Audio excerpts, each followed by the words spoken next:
প্রিয় শিক্ষার্থীবৃন্দ, তোমাদের ভয়েস নিয়ে আমি কথা বলছি। গত ক্লাসেও লেকচার দিয়েছি।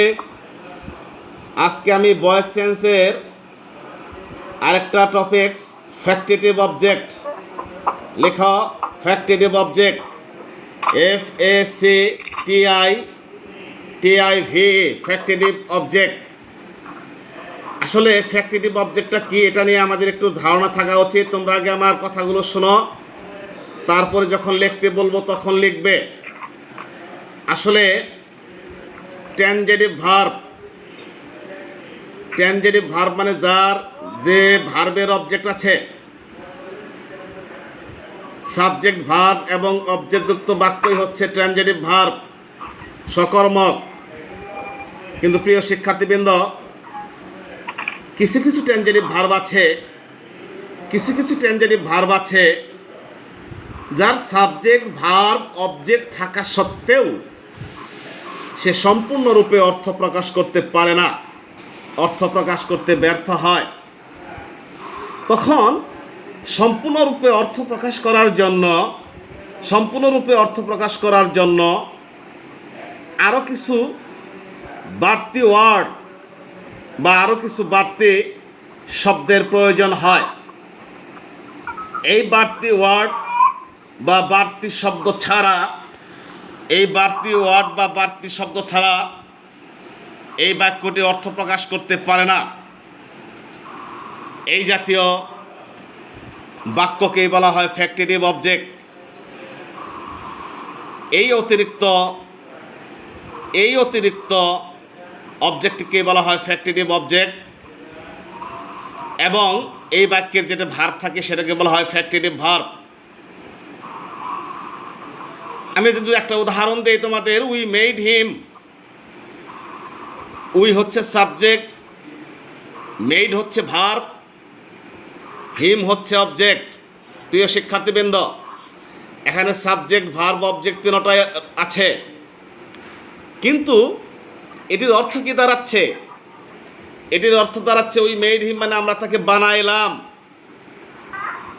আমরা আসলে তাকে কি বানাইলাম? এটা কিন্তু মনের ভিতরে একটা প্রশ্ন থেকেই যাচ্ছে যে আমরা তাকে কি বানাইলাম? আমরা তাকে চ্যাপ্টা বানাইলাম নাকি গুল বানাইলাম? হচ্ছে না, প্রশ্নটা কিন্তু ক্লিয়ার হচ্ছে না। কিন্তু আমরা যদি এইভাবে বলি যে আমরা তাকে প্রেসিডেন্ট নির্বাচিত করলাম, আমরা তাকে রানী নির্বাচিত করলাম, আমরা তাকে সেক্রেটারি নির্বাচিত করলাম, আমরা তাকে রাষ্ট্রপতি নির্বাচিত করলাম, আমরা তাকে দলনেতা নির্বাচিত করলাম, তখন কিন্তু মনের ভিতরে আর কোনো প্রশ্ন থাকে না। তখন বাক্যটি দাঁড়াচ্ছে কি? We made him captain. হতে পারে we made him king, we made him president, we made him secretary, we made him prime minister. যেভাবে তোমরা যাকে নির্বাচিত করবে সেখানে সেই অ্যাপ্রোপ্রিয়েট ওয়ার্ডটি দিয়ে দেবে, এবং এই অ্যাপ্রোপ্রিয়েট ওয়ার্ডটি না দিলে বাক্যটি ট্রানজিটিভ ভার্ব হওয়া সত্ত্বেও, বাক্যটি সাবজেক্ট ভার্ব এবং অবজেক্ট মিলে একটি বাক্য হওয়া সত্ত্বেও বাক্যটি স্বমহিমায় অর্থ প্রকাশ করতে ব্যর্থ হয়। এই জন্য এই অতিরিক্ত ওয়ার্ডকে কমপ্লিমেন্টও বলা হয়, complement of the sentence, complementary ওয়ার্ডও বলা হয়। কমপ্লিমেন্টারি ওয়ার্ড পরিপূরক শব্দ ক্যাডেট পরীক্ষাতে প্রায়ই এসে থাকে। প্রিয় শিক্ষার্থীবৃন্দ, যে উই মেড হিম ক্যাপ্টেনের এই ক্যাপ্টেনটা কে? তখন তোমাদেরকে বলতে হবে, স্যার এটা হচ্ছে বাড়তি word, excessive word, which is call complementary word, and without this word the sentence may be transitive but will be failed to express complete expression, and that is why to fulfill the demand of a audience the sentence needs excessive or more excessive words to demand or to fulfill a complete expression. And this type of sentence is called factitive sentence, and the excessive word is called complementary word. কাজেই প্রিয় শিক্ষার্থীবৃন্দ, we made him captain, এই যে অতিরিক্ত ওয়ার্ডকে আমরা নিচ্ছি, এটা কিন্তু পরিপূরক কমপ্লিমেন্টারি ওয়ার্ড, পরিপূরক শব্দ বা সহায়ক শব্দ। এটাকে কিন্তু ভুলেও প্যাসিভ ভয়েস করার সময় অবজেক্ট হিসেবে নেওয়া যাবে না, কারণ এটা পরিপূরক সহায়ক।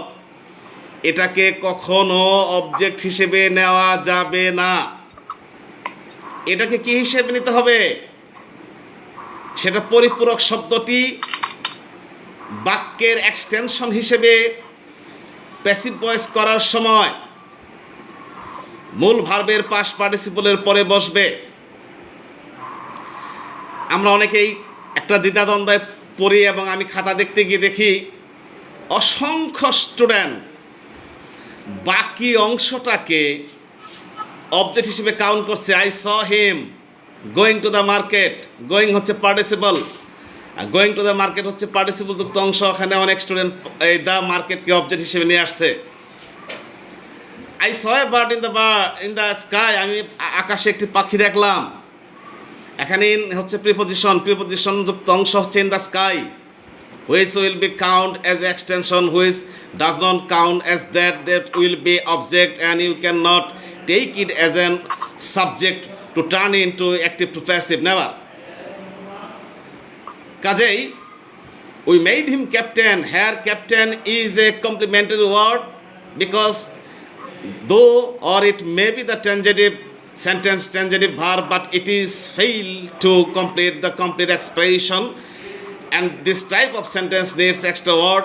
This extra words is called complementary word by excessive word, and this excessive word always recognized as a extension, not main object, not direct object, not things object, it is extension. So প্রিয় শিক্ষার্থীবৃন্দ, we made হিম ক্যাপ্টেনে তাহলে আমরা কি করব? এইখানে object হচ্ছে হিম, এই হিমটাকে আমরা সাবজেক্টে টার্ন দেব, সেটা হয়ে যাবে he, you know it better. And ভার্বটার রূপ কি? পাস্ট ফর্মে আছে, অ্যান্ড পাস্ট ফর্ম থাকলে আমরা জানি ওয়াজ ওয়ার হবে, এবং ওয়াজ ওয়ার হচ্ছে একটি গোত্র। এই গোত্র থেকে আমরা সূত্র ফেলেছি যে when subject will be singular then was will be added after subject, and when subject will be plural then where will be added after subject. Here he is a singular, so was is perfect, so he was। এবং মাথার পরে নাক, নাকের পরে মুখ, মুখের পরে গলা, গলার পরে তলা, এইভাবে একটা সিরিয়াল আছে। সাবজেক্টের পরে ভার্ব, ভার্বের পরে তুমি টু বি ভার্ব থাকলে নিবে, তারপরে ভার্ব, তারপর অবজেক্ট, তারপরে বাকি অংশ, এইভাবে। তাহলে হি ওয়াজ, তারপরে মূল verb made, he was made, and the extension part is captain. তাহলে he was made captain, and সহায়ক প্রিপোজিশন উইল বি বাই। যদিও সব ক্ষেত্রে বাই বসে না, বাট 95% ক্ষেত্রে প্রিপোজিশন, সহায়ক প্রিপোজিশন, হেল্পফুল প্রিপোজিশন বাই হয়। আর এক্সেপশনাল কেসে কী কী প্রিপোজিশন হয় সেটা আমরা উল্লেখ করেছি, বাই। এবং আমরা সাবজেক্টের অবজেক্টিভ ফর্ম যাব, আমরা জানি সাবজেক্টের অবজেক্টিভ ফর্ম আমরা জানি। আই থাকলে মি হয়, দে থাকলে দেম হয়, সি থাকলে হার হয়, হি থাকলে হিম হয়, উই থাকলে আজ হয়। এখানে আমাদের সাবজেক্টটা উই, সো এটা অবজেক্টিভ ফর্ম আজ হয়ে গেল। তাহলে he was made captain by us. I think all the students can understand me better. If any students feel any kind of problem, then you can conversate, you can talk, you can express your feelings. I shall try my level best to solve it. Rizwan Ahmed, any problem? Rizwan Ahmed, can you understand me? Yes, sir. Thank you. Tasnim, understand? Factive object. Sir. Thank you. Maisha, thank you. তো যাই হোক প্রিয় শিক্ষার্থীবৃন্দ, আমার class time already 3 minutes have been gone away past. Now your favorite teacher Rizvi Islam has already entered the classroom, so he will take the class, and I think that you will enjoy the class. And the last what I like to say, তোমাদের সকলের সুস্বাস্থ্য দীর্ঘ কামনা করি, corona থেকে সাবধান থাকবে, বন্যা থেকে সাবধান থাকবে, stay home, save yourself and save the nation. Best you luck, be the best.